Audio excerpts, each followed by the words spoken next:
ఉద్యోగ పరంగా, వ్యాపార పరంగా, అలాగే డబ్బులు సంపాదించే పరంగా గావచ్చు, తర్వాత సంతాన పరంగా గావచ్చు, వ్యక్తిగతంగా గావచ్చు, తర్వాత రాజకీయాల్లో ఉన్న వాళ్ళకి గూడా గావచ్చు. ఒకవేళ ఇప్పుడు ముఖ్యంగా రాజకీయాల్లో ఉండే వాళ్ళకైతే చూసుకున్నట్లయితే, వృషభ లగ్నం, వృషభ రాశి అయ్యుండి చూసుకున్నట్టయితే వాళ్ళకు ఎక్సలెంట్ రాజకీయాల్లో ఇప్పుడు వాళ్ళకి ఏదైనా పదవి కోసం ట్రై చేస్తున్నారనుకోండి, రాలేదనుకుంటే ఇప్పుడు ట్రై చేయండి ఖచ్చితంగా వస్తది. ఈ 41 డేస్ నుంచి ఎందుకంటే ఇప్పుడు శని ఇప్పుడు చాలా లాభంలో ఉంటాడు. ఇంకా 2 ½ ఇయర్స్ ఉంటాడు శని. సో, ఇదే రాశిలోనే. శుక్రుడంటే మళ్ళీ మారిపోతుంటాడు శుక్రుడు.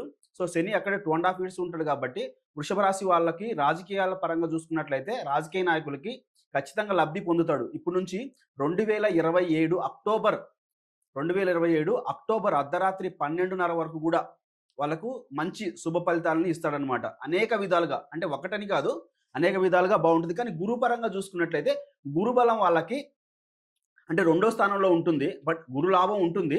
బట్ ఏందంటే ఆహ్, మామూలుగా ఎప్పటికైనా సరే ఈ గురువు అనేటోడు మామూలుగా వృషభ రాశికి కొంచెం అంత శుభగ్రహం కాదు కాబట్టి వృషభ రాశికి నార్మల్ లైఫ్‌ని ఇస్తాడు. బట్ ధనపరంగా ఓకే.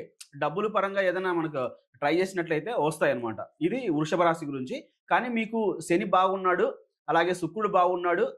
గురువు కూడా ధనలాభంలో ఉన్నాడు కాబట్టి గురువు ఎంతైనా ఎంత రాశికి చెడ్డవాడైనా గాని అంటే రాశికి మంచి మిత్రగ్రహం లేకపోయినా కానీ లాభాలనైతే ధనపరంగా కొంచెం ఇవ్వగలుగుతాడనమాట. సో, మంచి మార్పులు రాబోతున్నాయి వృషభ రాశికి గూడా.